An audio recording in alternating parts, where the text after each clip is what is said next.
बिस्मिल्लाहिर्रहमानिर्रहीम। मिशकात शरीफ के मुताबिक हदीस नंबर 76।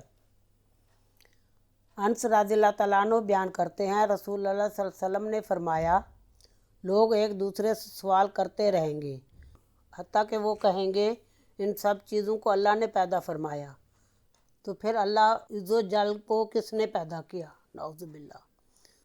उसे बुखारी ने रिवायत किया और मुस्लिम की रिवायत में है, आप सल्लल्लाहु अलैहि वसल्लम ने फरमाया, अल्लाह इज़्ज़ो जल ने फरमाया, आपकी उम्मत के लोग इस तरह कहते रहेंगे, ये क्या है, उसे क्यों पैदा किया? हत्ता कि वो कहेंगे इस मखलूक को तो अल्लाह ने पैदा फरमाया, तो फिर अल्लाह इज़्ज़ुल जल को किसने पैदा किया? मुत्तफ़िक़ा अलैह। सही बुखारी शरीफ हदीस नंबर 7296 और सही मुस्लिम शरीफ हदीस नंबर 217/136।